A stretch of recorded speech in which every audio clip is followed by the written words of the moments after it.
Pronto, mais uma vez eu, né? Glória a Maria.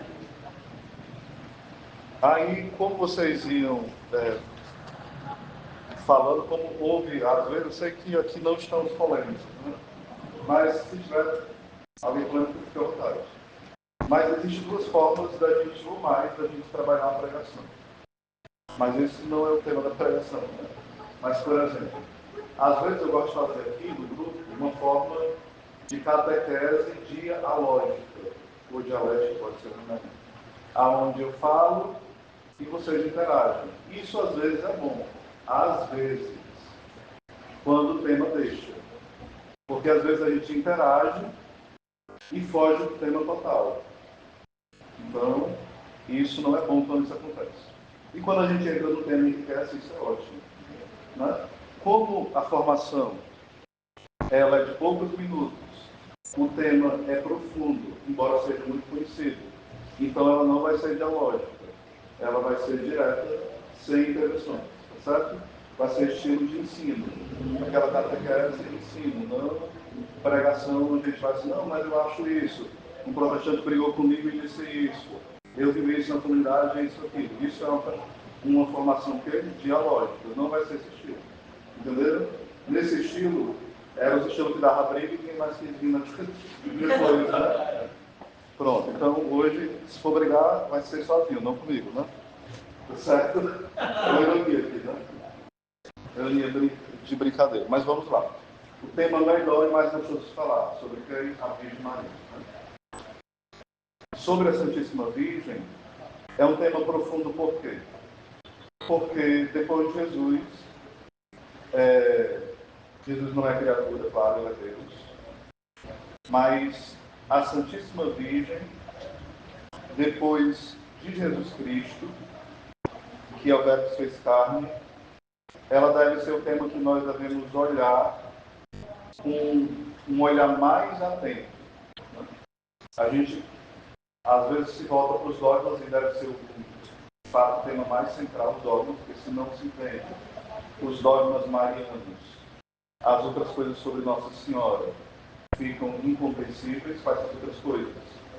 As aparições marianas, que é de muito interesse, né? As aparições, em especial, as reconhecidas pela Igreja. A gente poderia falar sobre a virtude de Nossa Senhora, a gente poderia falar sobre algumas coisas que não foram reconhecidas, mas que são bem próximas da fé, por exemplo, Nossa Senhora como corredentora, como medianeira, isso não é dogma. São temas próximos à fé, que é ensinado pelos santos, pelos teólogos, mas são temas debatíveis. Então não tem como ensinar sobre uma coisa que apenas está sendo debatida. Poderia ser ensinado, sim, mas é melhor se embasar no que é já a coisa segura, né? Firme, um chão firme da fé. E tem várias outras coisas que se poderia falar sobre Nossa Senhora. A parte devocional, por exemplo, a piedade mariana, tipo o rosário, o ofício, o santo texto, as coroinhas de Nossa Senhora, os vários tipos de consagração Nossa Senhora, por exemplo. Eu já estou dando o oitavo curso de consagração, é o nono, aqui nessa região, e sempre tem algo novo que você dá na consagração, que você vai descobrindo à medida que você estuda, né? Porque Nossa Senhora, como fala Futonchim, é um mundo. E o mundo você visita como? Você vai aqui até em Pacajus, vai até na nossa casa. Primeiro você vai no quarto, depois na cozinha, depois no banheiro. Em Pacajus, vai no bar, no outro. E no mundo, da mesma forma. E Nossa Senhora fala Futonchim, ela é um mundo. Você não pode visitar a grandeza dela de uma olhada só. É um mistério tão grande que nem um anjo consegue explicar. Nem um santo consegue explicar. Imagina uma pregação. Então é um mistério que só Deus pode explicar. Nem ela mesma consegue explicar o mistério que ela é. Dito isso, era assim, então fica lá, né? Se colocar sempre melhor. Já que é tão grande esse mistério, mas Santo Tomás fala, falando acerca de Deus, não da Virgem Maria, que Deus é um mistério inefável, que não tem palavra que se explique. Aí quando vai se olhar, escrever mais 100 livros sobre Deus, né? Então, parece um negócio contraditório, né? Ele diz apenas que ele é inefável. Mas desse inefável a gente pode dizer alguma coisa, gaguejar, né? Ele gaguejou em 100 livros, né? Bem grossos, que é difícil entender esses 100 livros volumosos. Talvez tenha ficado mais coisa ainda ele disse, né? Muito mais. Quando ele teve uma visão sobre o céu, bem rapidinho, ele disse que não ia mais escrever sobre Deus, porque tudo que ele escreveu parecia com palha. Se ele pudesse, né, ele até queimaria o que ele escreveu. Também ele não tem como. Santo Tomás, né? Mas indo para os dogmas. Os dogmas, como é que a gente entende os dogmas marianos, né, e os demais? Existem duas fontes de revelação. A escritura, que é a fonte escrita, e a fonte oral, que é a fonte não escrita. Então, a tradição escrita e a tradição oral. São as duas fontes de revelação. E isso para todos os dogmas. Sempre a gente vai olhar para essas duas fontes. Tradição escrita e tradição oral. São as duas tradições que a igreja tem como as ferramentas. E qual é a mão que pega essas ferramentas? O magistério. O magistério através do Papa, dos bispos, são eles que vão interpretar a Escritura e a tradição oral e ensinar para nós. Porque se a gente tivesse a tradição escrita e a tradição oral e não tivesse quem interpretar, seria tudo uma grande loucura. Como é aonde? No protestantismo. Cada um interpreta como quer, ao seu bel prazer. E quando dá uma raiva, funda a sua igreja. O que chamam de igreja, entre aspas. Então, por exemplo, na Escritura, a gente tem base para os dogmas. Mas qual é a base? É uma base chamada implícita. Porque está ali dito, mas a igreja precisa explicar o que está dito. Às vezes, para nós que fomos criados na igreja, ou mesmo que não temos sido criados, mas temos uma caminhada de fé já um pouco grande, para nós é muito óbvio que aquilo está sendo dito daquela forma. Mas é porque a nossa cabeça já é católica. Mas às vezes aquilo não está sendo tão explícito assim. Tem os textos que sim, outros não. Mas, repito, porque a nossa cabeça é uma cabeça católica. Exemplo, sobre o dogma da Mãe de Deus, né? Na Escritura. É uma coisa bem lógica, né? É quando Isabel fala assim: "A que devo que venha me visitar a mãe do meu Senhor?" Esse Senhor é quem? É Jesus. Ele é o quê? Deus. É óbvio que está sendo dito que Isabel reconhece a Virgem Maria como... Parece que está sendo bem explícito, e de fato. Mas está explícito assim, ó. Ela dizendo que de fato Maria é mãe de Deus. Não, está implícito. Por quê? Porque não está nem explícito dizendo que Jesus é Deus. Para nós é fé que Jesus é Deus, vocês estão entendendo? É muito claro isso. Mas é claro que a gente vai estudando a Escritura, vai juntando os textos, mas só pegar esse texto aí, só esse texto não garante que Jesus é Deus, não. Vocês estão entendendo, sim ou não? Então, nesse texto prova que Jesus é Deus. Só esse texto? Não, é bem assim, né? A gente olha o Antigo Testamento, olha as profecias, olha mil e um texto ali, olha os concílios, aí sim a gente, pela fé que é nos dada, né, pelo batismo, a gente vai entender, vai acreditar por dom que Jesus é Deus. Então, se não está explícito ali que Jesus é Deus, e muito menos que Maria é mãe de Deus. Mas está o quê? Implícito. Está ali o dogma de forma implícita. Vocês estão entendendo? Show de bola. Então, por exemplo, os judeus, eles chamavam, por exemplo, a Senhor, Adonai, somente quem? Só Deus. Então, Isabel chama Nossa Senhora de a mãe do meu Senhor, do meu Adonai. Então, é óbvio, se a gente for aprofundar, estudar, que ela está reconhecendo, claro, que aquela que está ali não é uma qualquer, é mãe de Deus, é mãe do Senhor, não um Senhor qualquer, do Senhor, do Adonai. Né? Aí várias outras passagens vão mostrando que, de fato, por exemplo, Atos Apóstolos, entre eles estava a mãe de Jesus. Aí, se a gente estuda a Escritura e entende que Jesus é Deus, está dito que é a mãe de quem? De Deus. E toda vez que você falar que estava ali a mãe de Jesus, você vai substituir por quê? A mãe de Deus, Filho, no caso, do verbo que fez carne. Né? Então está ali implícito na tradição escrita. Na tradição oral, a gente vê isso sendo colocado onde? Na fé dos primeiros cristãos. Exemplo, nas catacumbas. Lá os cristãos eram perseguidos, faziam lá esconderijos e tinha lá nos locais, nas lápides, pedindo. Tem uma oração chamada subpresídio, acho que é essa expressão, pedindo que Nossa Senhora, que é Mãe de Deus, ore pelos cristãos, né? Uma das orações mais antigas do primeiro e segundo século, do segundo século adiante, pedindo que a Mãe de Deus ore pelos cristãos, auxilie os cristãos. Uma oração dos cristãos sendo perseguidos, escrita ali nas pedras, ali, ó, pedindo que a Mãe de Deus ore. Isso faz parte da tradição oral. Quando você vai pesquisar, tem ali as imagens de quem? Da Mãe de Deus. E tem o nome embaixo dizendo que ela é o quê? Mãe de Deus. Então é o quê? Tradição oral. Quando você vai ver vários santos dos primeiros séculos, eles vão afirmar também que ela é Theotokos, Mãe de Deus. Só que sempre há um debate. Aí no ano 431, o que houve? A igreja proclamou Nossa Senhora, Concílio de Éfeso, como Mãe de Deus. Porque Nestório dizia, não, ela é mãe de Jesus. Mas ela não é mãe dele como Deus. Eu tenho um vídeo feliz no debate sobre isso ali. Ele disse, não, eu disse certo, é porque eu não expliquei direito, vou explicar agora. Não sei se alguém viu esse vídeo. Né? Deu uma polêmica. Né? O pessoal achava que ele estava negando que Nossa Senhora era mãe de Deus. Né? Que ele falou, mas não explicou. Por isso que é ruim às vezes, né, vídeo curto, né? Ele no Rosário falou uma coisa de Santo Agostinho, mas só deu um trechozinho. Não era mãe da humanidade, mas não era divindade. E deu uma confusão medonha.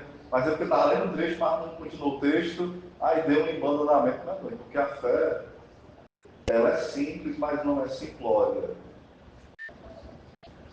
Simples, mas não é simplória. Então, simplória é tipo assim, ó, simplesmente eu jogo algo e ele vai ser entendido como não. A simplicidade da fé, às vezes, ela precisa ser bem explicada, de forma bem pedagógica. Às vezes, algo simples que eu digo vai levar 2 horas para alguém entender.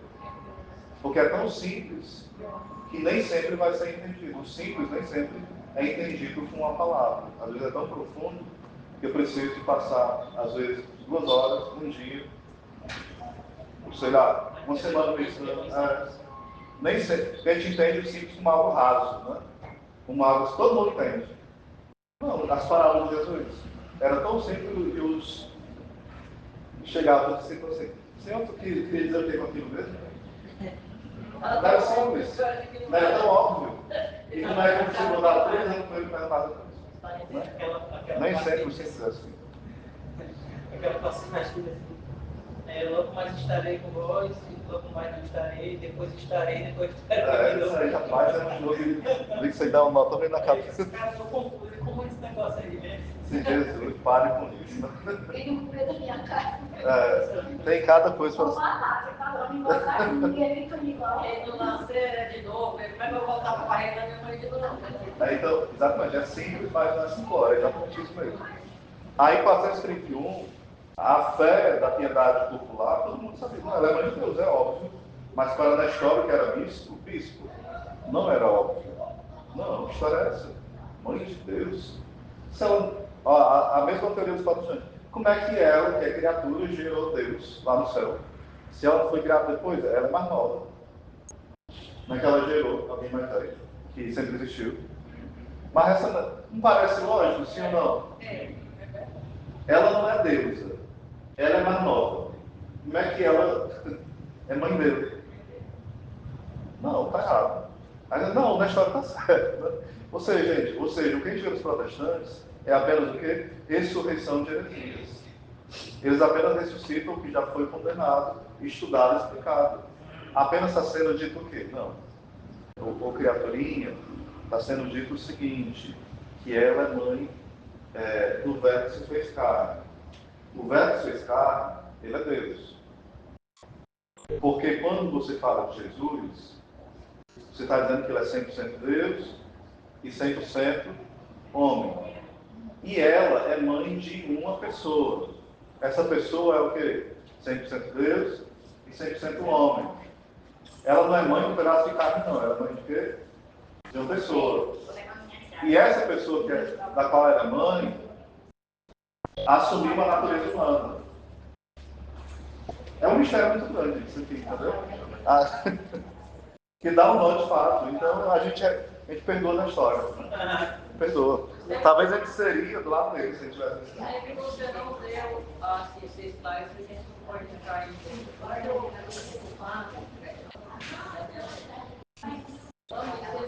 que Maria nunca fez a viagem. Você já viu o slide de Maria? Ou quem fez isso? Se Maria pudesse estar, a gente pediu o filho dela para transformar a vida. Aí a gente coloca.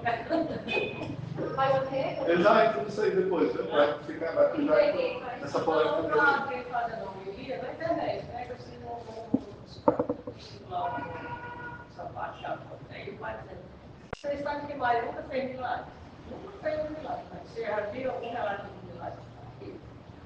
Porque se ela fizesse milagre, ela não enviaria o filho dela lá, mandou ele para lá para transformar em vinho. Aí ele viu com a cabeça de está no ouvido de alguém que não tem noção. Porque aqui o padre está, né? Se o Zé Rogério pega isso, pega isso. Não, ele está correto, só precisa explicar a fé dele. Porque isso só jogado dá muito erro. Mas ela tem uma distorção só. Ela intercede, mas ela não realiza. Porque, por exemplo, assim. Intercede, mas ela realiza. Não é ela que realiza.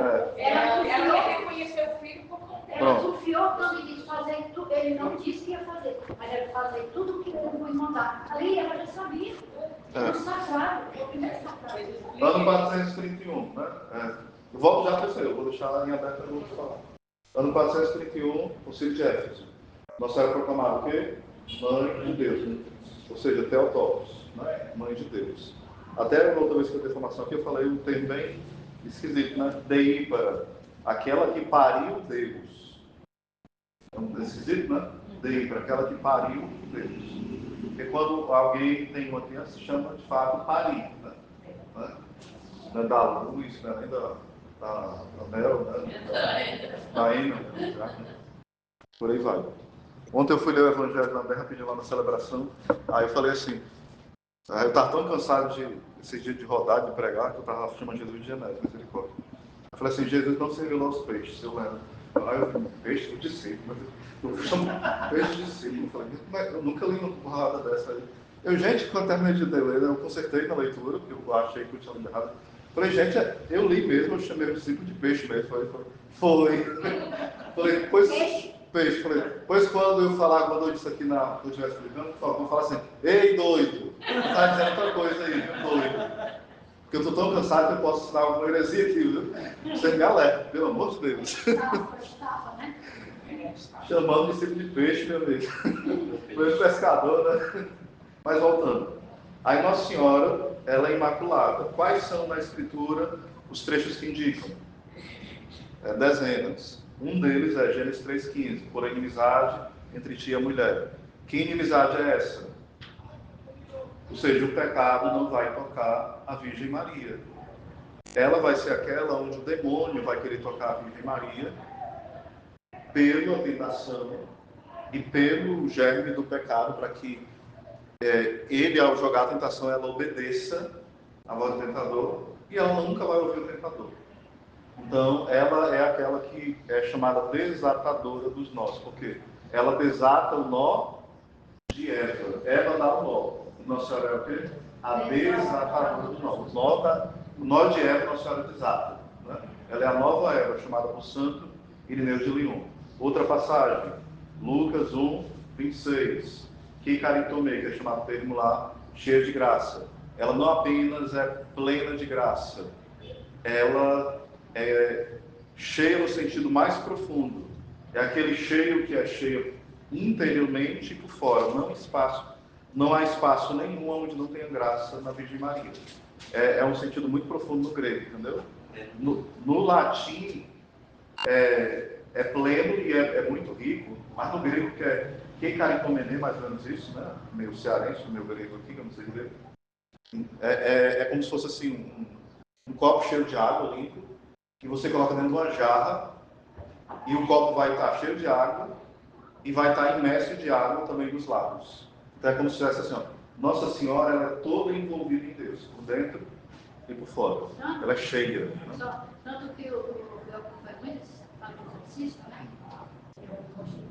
Sempre eu tenho observado quando eles contam as histórias de exorcismo, que esses padres, nos exorcismos, eles envolvem mais, chamam mais por Nossa Senhora, que é o demônio mais fica aflito e sai quando ele não suporta. Deus fala no nome de Maria, ele não suporta. Pronto. Existe um segredo dos exorcismos. Qual é? O segredo que pode ser contado, né, para todo mundo. É o segredo das formas de falar. Por que que o nome atemoriza mais os demônios? Cada nome que é invocado, aquele nome, ele evoca a presença de Deus. O nome que for mais parecido e que evoca mais a presença de Deus é o nome que o demônio vai mais tremer e temer. Então, depois do nome de Jesus, que é invocado, qual é o nome que mais se aproxima e é mais parecido com a presença de Deus? Qual é o nome de Maria Santíssima, né? É tanto que os exorcistas são unânimes em dizer o seguinte: a quem o demônio mais teme é Deus, mas quem o demônio mais tem raiva, quem é?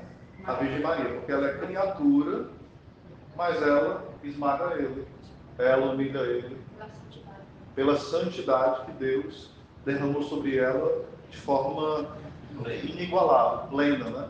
É tanto que, por exemplo, o culto que a gente presta à Virgem Maria não é um culto de adoração, latria, né? É um culto chamado de quê?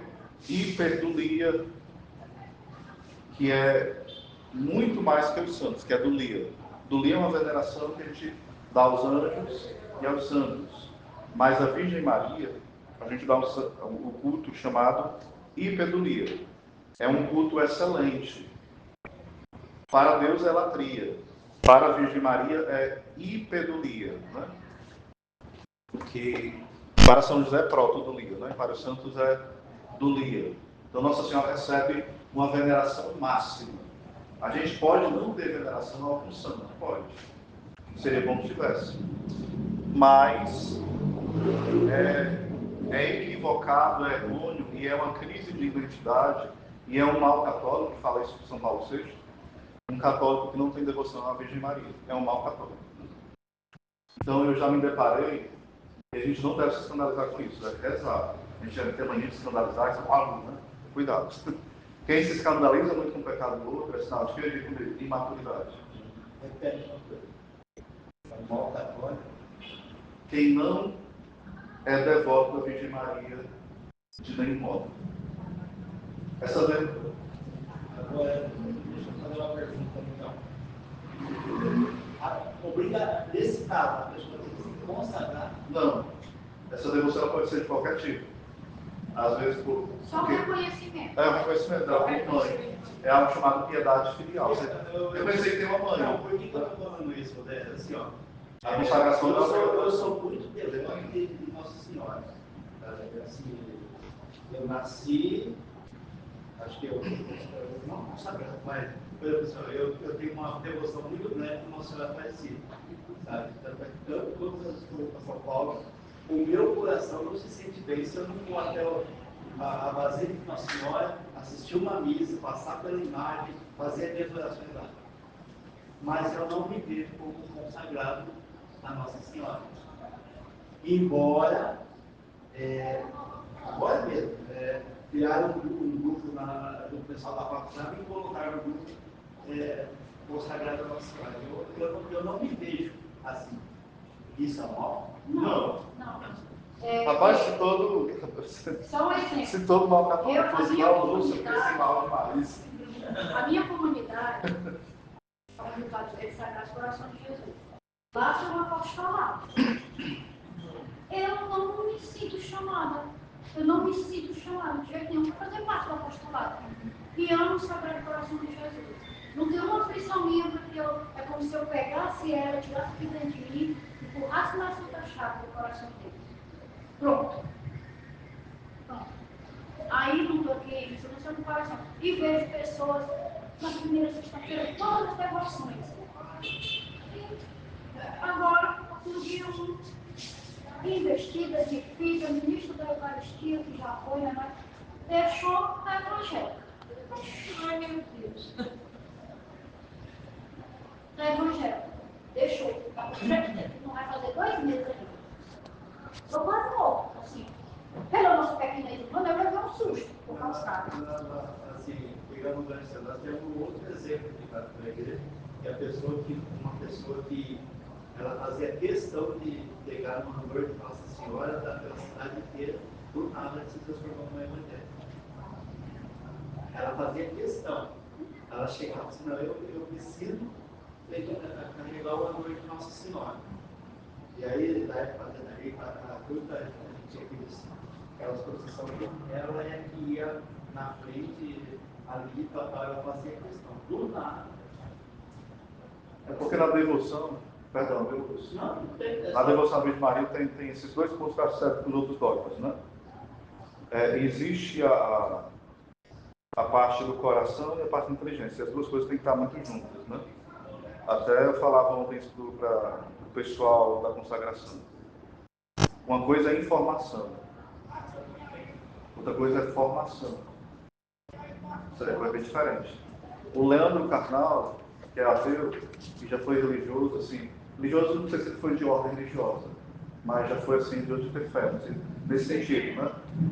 Também vários outros, como o Pondé, não sei se ele foi. Tem 3 aí referência, e que hoje são ateus, isso é uma referência aqui no Brasil, né? E foram todos religiosos, e são referência. Eles sabem falar o latim, não sei se dominam totalmente, escrevem livros sobre as vezes dos 10 mandamentos, eles sabem contar a história da igreja. Se ele fosse dar uma pregação para nós, ele saberia talvez muito mais do que o nosso padre e do que qualquer um de nós aqui. Porque eles têm o quê? Informação. Se duvidar, saberia até mais do que o bispo. Informação. A informação não segura ninguém. Fé é dom. Se você não tiver intimidade com Deus, e também deixar formar-se por Ele, e formar o coração e a inteligência, não há nada que segure. Porque vem lá e vai entrar em quê? Em apostasia, perda da fé. Ou então em heresia, que é escolher parte da fé. Que é escolher só o que lhe convém. Né? Mas, exatamente. Aí, por exemplo, vamos aí para a Imaculada, né? Essa é a parte implícita que tem na Bíblia e tem outras partes mais. Por exemplo, em Cântico dos Cânticos, fala assim, ó, uma só é minha, como falando do pássaro, né? Mas, simbolicamente, você pega a Virgem Maria. Uma só é a minha perfeita, ela é toda imaculada. Os santos entendem que fala de quem? Da Virgem Maria. E é interessante, por exemplo, o Salmo 45, que é ali sempre no dia da festa da Assunção, vai falar que à vossa direita está a rainha, com veste esplendente de ouro de Ofim. O ouro de Ofim quer dizer o quê? O fogo purificado, a pureza, a santidade. Simboliza o quê? Imaculada Conceição. Tudo isso são parte do quê? Implícita na Escritura. Dentro da tradição. Agora indo para o magistério. Passa 1854 anos, os teólogos debatem, os santos só falta arrancar a barba um do outro, né? Porque os santos brigam entre si. Por isso que é comum a gente ficar aqui tranquilo. Teve santo que brigou entre si. Santa Catarina de Sena estava discutindo com São Vicente de Ferro e os 2 eram místicos. Um defendia que fulano era papa. Nesse tempo tinha um papa e um antipapa. Santa Catarina de Sena dizia assim, esse é o papa. E o São Vicente de Ferro, não, esse que é o papa verdadeiro. E os 2 eram o quê? Santos de... Não era santo assim de nível baixo, não, porque tem o grau de santidade que era santo. Era santo de 7ª morada, o mais alto grau. Os 2. De dons assim, de levitar, de profecia, de cura, de coisa mais estupenda possível. E um deles estava certo e o outro estava errado. Mas eles se odiavam? Eles se amavam. Um estava errado, o outro certo. E os 2 foram proclamados pela igreja depois, sabe? Então é normal que se eles brigarem, nós podemos brigar e se perdoar e tudo certo, né? Mas voltando, depois disso tudo, em 1854, e se diz que Santa Catarina de Sena, que era toda da igreja na época dela, se diz, eu precisaria comprovar, pesquisar melhor, né, que Santa Catarina teve a impressão que Nossa Senhora aparecia para ela e dizia assim, que ela não era imaculada. Só que, por que ela teve essa impressão, ela que era grande mística? Porque a turma dela, eu não vou sentir, todo respeito, os dominicanos, defendiam que a Virgem Maria não era imaculada desde a conceição, que ela era imaculada desde o nascimento, mas não desde a conceição. E os franciscanos diziam que era desde a conceição. Mas não é porque os dominicanos não acreditavam que ela era toda santa, não. É porque tinha um problema filosófico nesse meio, entendeu? E teológico. Aí, até os santos são influenciados pelos pensamentos que a quem é próximo tem. Vocês estão entendendo? Então ela achou que teve uma visão. Mas ela tinha visão verdadeira, sim ou não? Tinha. Mas essa não foi. Então ela achou que tinha visto Nossa Senhora. Nossa Senhora dizendo que eu não sou imaculado. Estava errado, sim ou não? Ah, e era uma santa. Mas depois a igreja proclama em 1854 que Nossa Senhora era o quê? Imaculada desde o quê?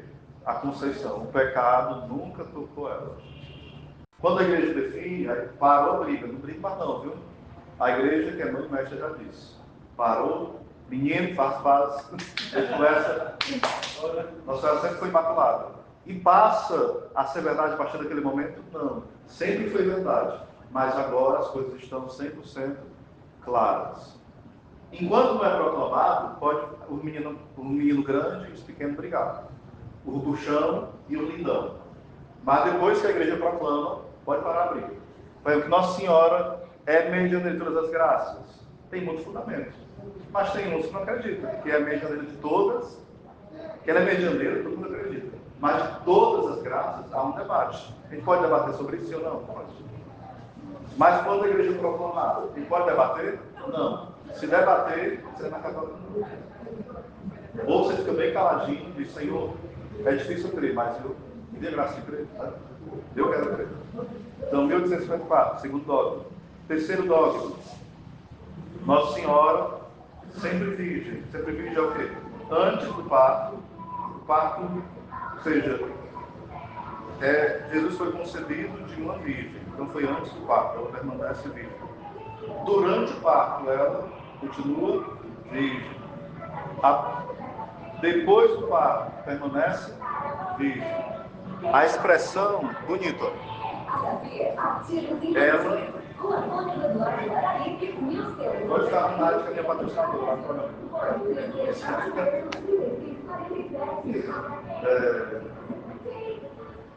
o termo é aiparteiras, ou seja, sempre virgem. Ela é sempre virgem. Isso foi proclamado, foi tipo num concílio, né? Foi dito. Ou seja, isso está implícito no Antigo Testamento, tá? Um texto que tem em Zacarias, que eu não lembro qual é o capítulo aí, ele fala assim, ó, o Deus de Israel, é implícito, não é explícito não. O Deus de Israel, pela porta que ele passa, ninguém mais pode passar. A porta que ele passa, somente ele passa, e essa porta permanece fechada, e ninguém mais passa. A porta a qual o Deus de Israel passar. Os santos entendem que essa porta é quem? A Virgem Maria. E quem passou por essa porta? Jesus. E ninguém mais pode passar por essa porta, que é quem? A Virgem Maria, ou seja, não teve outros filhos. Já é o símbolo místico da virgindade de Maria. Ou seja, num contexto literal, quer dizer outras coisas? Quer. Porque a Bíblia tem vários sentidos profundos, sim ou não? Não nega isso. Né? Por exemplo, no Cântico dos Cânticos. O Cântico dos Cânticos ele é recheado sobre a Virgem Maria. Fala assim. Fala de um jardim fechado, um jardim selado, que ninguém entra. Quem é esse jardim fechado, esse jardim selado que ninguém entra? É a virgindade de Nossa Senhora. É um símbolo da Imaculada, porque o demônio não entra, o pecado não entra, e é um símbolo também da virgindade, aonde ela é selada por Deus para permanecer sempre virgem, virgem intacta, sempre virgem. E por que ela é o jardim? Porque o novo Adão O velho Adão morava onde? No jardim antes do pecado, né? Foi expulso do jardim. Só que o velho Adão, mesmo antes do pecado, o jardim não era selado, a serpente entrava. Quem entrou lá para tentar, ficou lá com um embuste, foi ou não foi? Só que esse novo jardim, esse novo paraíso, ele é o quê? Selado. Porque nele não tem o antigo Adão, tem o quê? A nova Eva e o novo Adão. Então ele foi selado. Selado pelo quê? Pelo poder de Deus, pelo Espírito Santo, pelo sangue do Cordeiro de forma antecipada. Então não tem cão que entra, não. Não tem serpente que entra. É um jardim fechado. Ela é sempre virgem, ela é imaculada. Então, o dogma está ali de forma muito clara no concílio de, se eu não me engano, 649, se eu não me engano, no sínodo de Orange. Não é laranja não, é Orange. De 649. Aí, por último, e sim, e vários santos ensinam isso, vários doutores, isso está recheado. Isso aqui é quase todo sobre, tem muito sobre isso, né? Eu, lá em casa, eu devo ter mais ou menos essa altura de... tipo assim, tem fácil para a Virgem Maria? Tem não. O tanto que eu quero sobre a Virgem Maria dessa altura, né? Eu fiquei em dúvida qual trazer, né? Isso aqui, ó, por exemplo, é de um padre tomista, Gárgula Grande. Só que a linguagem dele é complicadíssima, isso aqui, para falar. Isso aqui já é linguagem piadosa, sem Santo Afonso. Quem puder um dia comprar esse livro, né? Porque nele baseia a Bíblia, teólogos, santos, e a linguagem fácil. Qualquer pessoa, assim que não tenha manejo com qualquer coisa, vai entender. E também qualquer teólogo tem. Ou seja, aqui é da dona de casa que lê para um bispo com doutorado para ler. Por que ele escreveu esse de Glória de Maria? Porque todo mundo estava dizendo que a Virgem Maria, ela era muito exaltada, ela era muito amada, ela era muito falada. Aí ele falou, é? Estavam entendendo errado quem era a Virgem Maria. Ele falou, tá bom, eu vou escrever um pequeno livrinho para responder. E esse livro é tão bom que quando São Afonso estava morrendo, quase morto, ele disse assim, por favor, me leia um livro de piedade. Aí foram ler qual livro? Que ele escreveu, né? Aí falou assim, aí começou a chorar, né? Aí, quem escreveu tão belas palavras sobre a grande nome de Deus? Aí foi o Chivóis que ele fala. Coroa de vergonha, né? Porque fazia muita coisa que escrito e ele escreveu mais de 111 livros. Quem escreveu 111 livros? Bem velhinho, fazendo missão direta, ouvindo confissão direta sem parar. Isso, preocupado com 1000 coisas com as almas. Vai lembrar tudo que ele escreveu? Mais de 111? E o que está escrito? E o que está escrito? Não, né, gente? E ele não está preocupado em si, era em anunciar a Deus. Né? É tanto que. Aí ele entendeu uma coisa, viu, gente? Ó. Ele foi para as missões, e eu já falo do último e a gente está aqui. Vocês continuam, né? E ele falou assim. E eu percebi que quanto mais eu falava de Maria, eu falava das glórias de Maria. Olha o tipo como é uma pegadinha. Né? E quanto mais eu falava das glórias de Maria, eu vi que as pessoas ficavam admiradas, apaixonadas, mas ficavam um pouco temerosas de se aproximar dela. Aí eu percebi que eu teria que falar de Maria como o quê? Refúgio dos pecadores. Aí o que ele fez nesse livro? Aqui não é propaganda enganosa. Só que o livro fala uma coisa, só que o tema é outra. Ele falou assim, eu comecei a ensinar que Maria, ela acolhe os piores pecadores. E começou a haver um furacão de quê? De conversões. Todo mundo começou, as prostitutas, os ladrões começaram a se aproximar. Eu comecei a mostrar que a verdadeira glória de Maria era o quê? Acolher os pecadores, porque ela é a mãe de misericórdia. Aí ele falou, fez o quê? Esse livro é a explicação da Salve Rainha. Salve Rainha, Mãe de Misericórdia. O título é Glória de Maria.